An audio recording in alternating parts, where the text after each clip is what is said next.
Okay, so it's Cat Stanley Space Demon coming at ya. And today I want to talk about the incredible story of Paul Stanley's failed songwriter audition. So now if you're a fan of rock and roll music, back in the day of the golden oldies, you might know about the famed Brill Building in Manhattan on 1619 Broadway Street. It was the birthplace of many of the most popular American songs written in the 1960s. Now, the Brill Building's offices and studios have been a hub of popular music activity going back as far as before World War II, and Brill Building songs would dominate Billboard's hit parade throughout the big band era. But it wouldn't be until the late 1950s when what would become known as the Brill Building sound would become a dominant presence in the new genre of music known as rock and roll. Now, per Wikipedia, by 1962, the Brill Building contained as many as 165 music businesses, and in the mid-1960s, a musician could cut a demo, find a publisher and printer, promote the record, and cut a deal with radio promoters without leaving the building. Now, the Brill Building's vast influence within the world of popular music at this time was certainly not lost on a budding young rock musician by the name of Stanley Eisen, the future Paul Stanley, future guitarist, vocalist, and founding member of the legendary band Kiss. Here's what Paul had to say about the Brill Building's influence on him back in his memoir, 2014, Face the Music.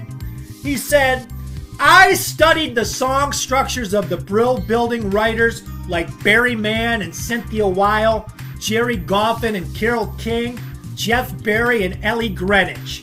Songs with a verse, chorus, and bridge with great hooks, songs so catchy you knew them already by the time the second chorus arrived. They were about melodies and telling a story." Now, I recently came across this interview from 2002 where Paul tells an incredible story about him heading down to the Brill Building. I guess he was living in Queens at the time with his parents. If you know New York City, you know what kind of a trek that is. Somehow, at 14 years old, he managed to find his way down to the Brill Building, and here's what he said. "When I was about 14, I actually went down to the Brill Building and went knocking door to door."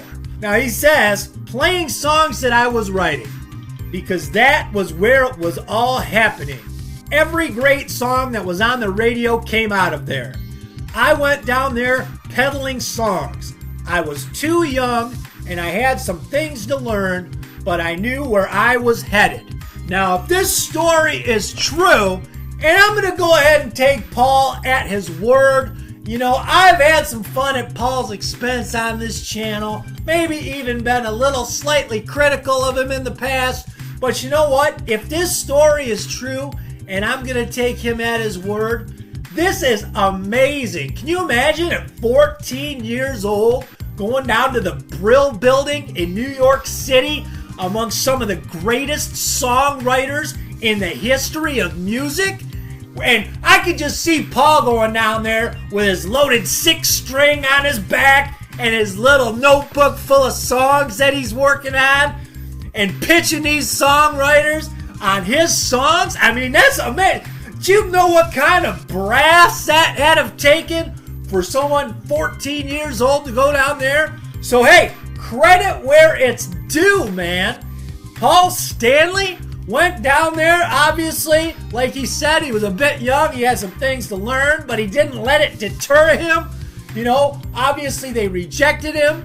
He wasn't ready for prime time, but you know, he stuck with it, and we know the rest is history. So hey, Paul, kudos to you, brother. Like I said, credit where it's due. I think this is an amazing story, and let me know if you're as moved. Somehow I missed this story. I don't know.